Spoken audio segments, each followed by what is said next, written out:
I want to invite Scott to come up and speak now. He is Michael's cousin who grew up with Michael and is probably going to be our best source from now and on about his early years, because Michael didn't talk an awful lot about his early years, but Scott was there for all of them. So I'd like you all to welcome Scott Reinhardt.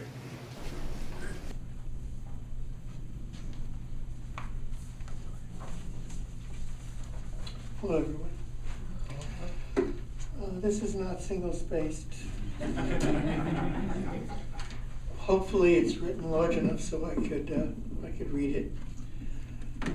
I didn't know what I was planning to say about Michael today till this morning, and my wife Sharon and I were talking last night, and I started to develop some ideas of what it was going to be about. And this is indeed more about Michael and his early life. And from what I gathered at Michael and Arnold's wedding, and today, the Michael that most of you knew was a different Michael than the one I knew. I also want to say that I tend to be a little rambling a little bit, so if you'll bear with me.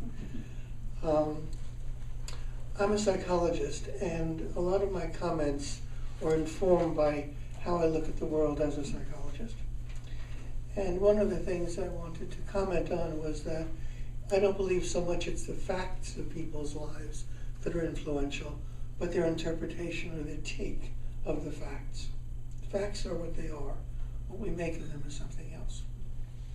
There's one error in the brochure you have. Michael was indeed born July 11th, 1947. However, he was not adopted 18 months later. He was adopted 9 months later.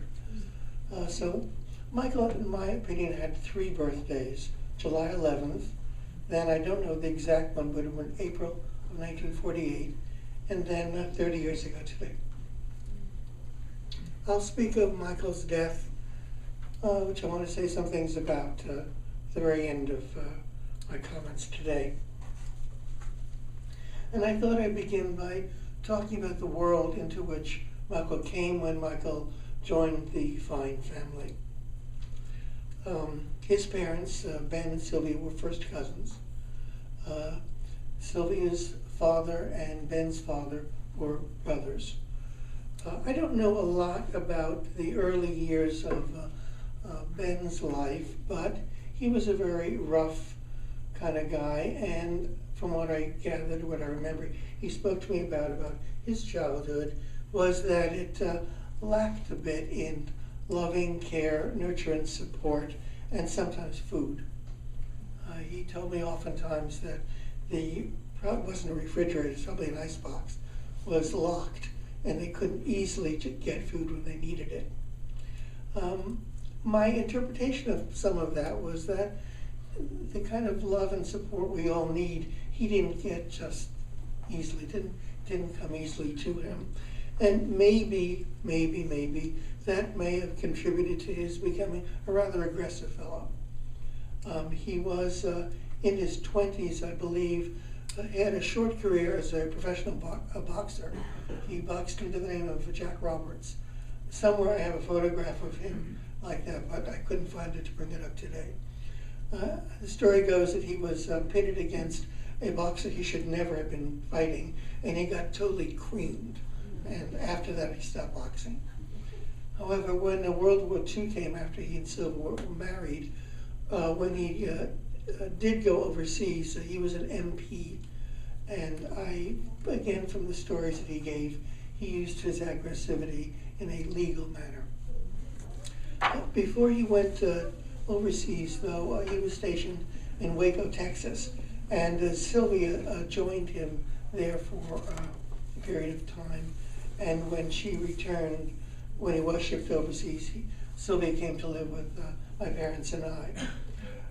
It was about that time, and probably before Ben went off, that Sylvia had at least 2 miscarriages. They very much wanted to have a kid and were unable to do so. Certainly in those years, the techniques and technology that are available today for people was not available then. Um, about the time that, I think shortly after Ben came back, they started to talk about adopting a baby, since it seemed pretty clear that Sylvia wasn't going to be able to have one of her own. And there's some things that happened in a relatively short period of time, I think, in Michael's family that influenced how things were going to go later on. One of these has to do with Sylvia. Sylvia was the youngest of 5 children. My mother was 10 years older than Sylvia, and when Sylvia was 3 years old, her older sister, my mother's older sister, Sadie, died in the 1918 flu epidemic. Sylvia was 3 at that time when her sister died. I don't know how significant Sadie's death was to Sylvia, but it was very significant to my grandmother, Sylvia's mother. As near as I can tell, she probably became pretty depressed for 10 to 15 to 20 years. When Sylvia's 3, she has a mother who's seriously depressed most of her growing up years. How that affected her is not known directly. How were the miscarriages? How did that affect her? That's not known, to be speculated upon.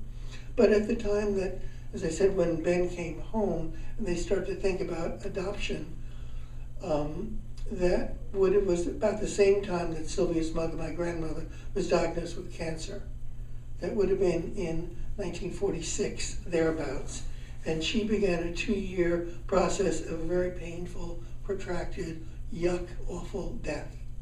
So as Sylvia was talking about, Ben were talking about getting a baby, Sylvia's mother was dying. Also about the same period of time, Sylvia's next older sibling, Big Ben, as opposed to Little Ben's. Michael's father was Little Ben, Big Ben was Big Ben, because guess what, he was bigger.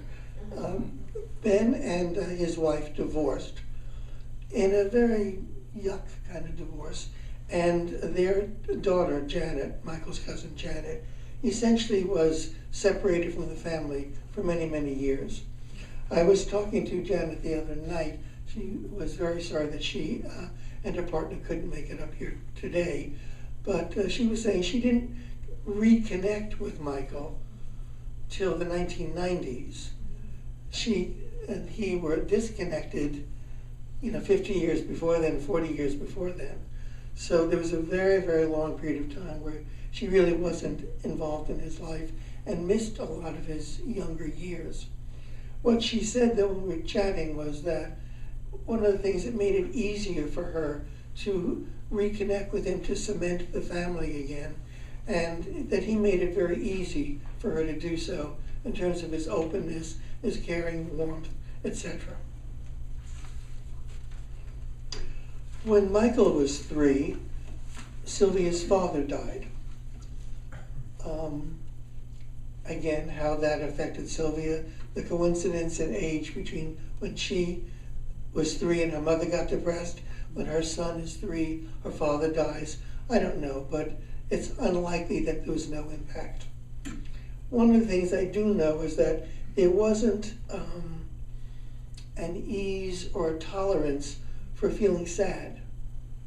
Nobody likes that feeling particularly, but some people can tolerate it a little bit more easily than others. And I think there's an advantage to do that because it helps one to get through a major loss.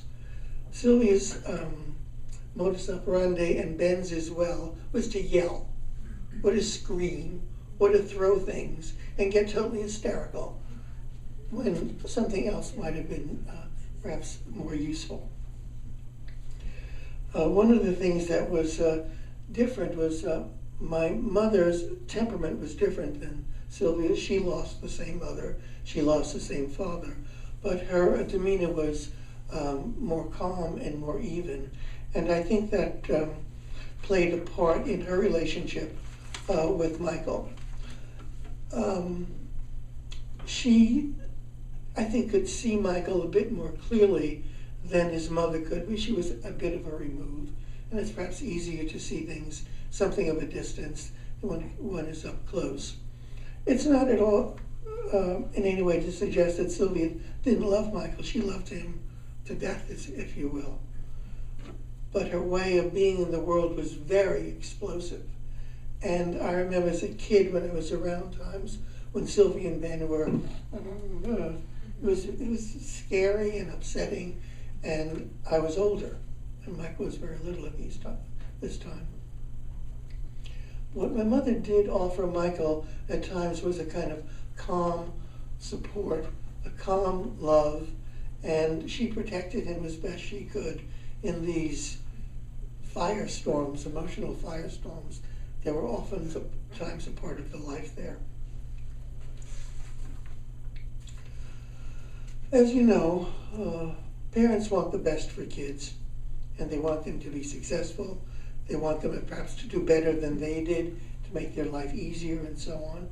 And as you may know also, sometimes it's more difficult for parents to separate what their own wishes are from the kids' wishes. Certainly when you have babies, you have to do a little bit of mind reading to know what the baby needs. Some people are better at this than others. Sometimes easier for some kids to let their needs be known. Sylvia and Ben weren't so great about that. And one of the things that I think was involved also is, as my mother and Sylvia were very close, Sylvia looked to me as a kind of model. She wanted Michael to be like me in certain ways.